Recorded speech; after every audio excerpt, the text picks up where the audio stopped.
우리 사회의 변화를 경제 트렌드로 짚어보는 트렌드로 본 대한민국 경제. 김광석 한양대학교 국제학대학원 교수와 함께하겠습니다. 교수님 안녕하십니까? 예, 안녕하십니까? 네, 이 세계 어느 나라를 가도 다 이 기준금리가 있는 건가요? 예, 맞습니다. 세계 어느 나라나 기준금리를 네. 적용하고 있습니다. 그럼 참 우리가 경제 뉴스에서 많이 다루고 있긴 한데요.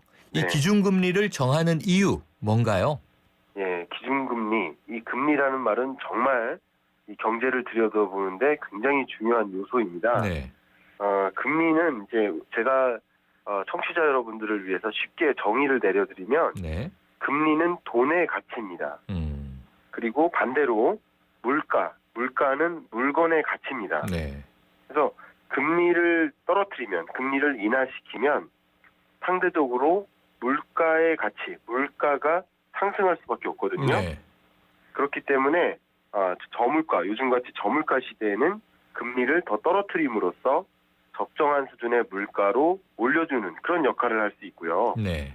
또 금리를 떨어뜨리면 돈이 시중에 많이 풀려서 경제가 회복되는 수단이 됩니다. 네. 경기 부양책이라고 하죠. 네. 그래서 요즘같이 너도 나도 뭐 미국 같은 일본 같은 경우 마이너스 금리다 이런 이야기가 나올 만큼 네. 금리를 열심히 인하시켜서 경기 부양 효과가 나타나기를 기대하고 있는 그런 상황이라고 볼 수 있겠습니다. 네. 자, 지난주에 우리나라 한국은행은요, 다시 기준금리를 동결했는데요. 네. 연 1.5%. 이게 9개월째 동결입니다. 그럼 한은은 지금 어떤 이유를 밝히고 있나요?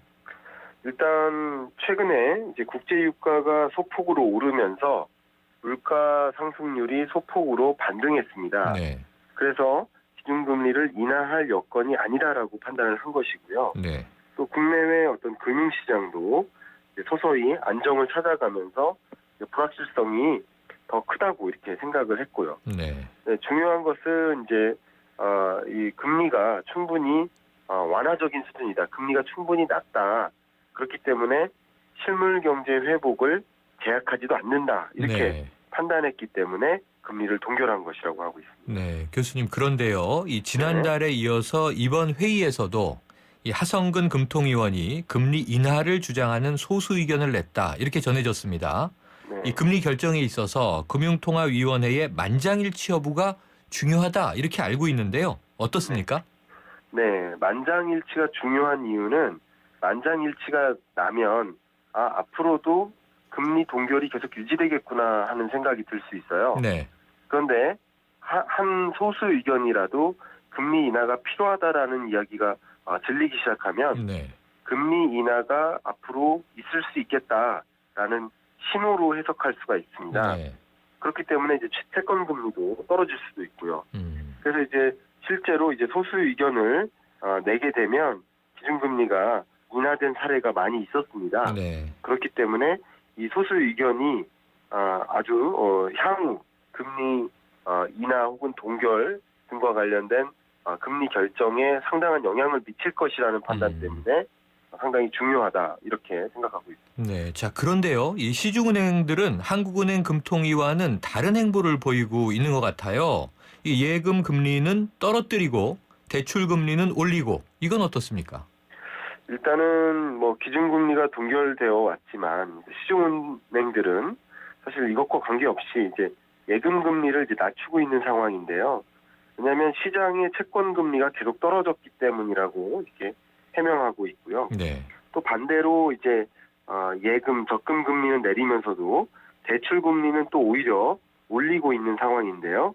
역시 이자 수익을 더 늘리기 위해서 결국은 이제 예금과 대출 금리 간의 격차를 더 벌리고 있다 이렇게 해석할 수 있겠습니다. 네. 자, 처음에 이제 이 금리 인하와 실물 경제, 이 물가의 관계를 설명해 주셨는데, 자, 이게 이론적인 것이냐? 최근에 이 금융 분야가 워낙 복잡성이 높아지다 보니까 이게 과연 이 맞느냐 하는 이제 또 의문들이 제기되는데요. 정말 금리를 내리면 경제 회복에는 도움이 되는 건가요?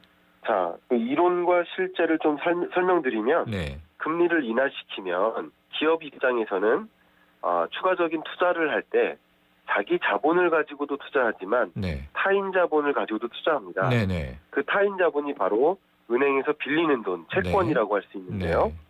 네. 금리가 인하되면 상대적으로 은행에서 빌리는 돈을 빌려도 비용이 그렇게 많이 안 드는 것이죠. 네.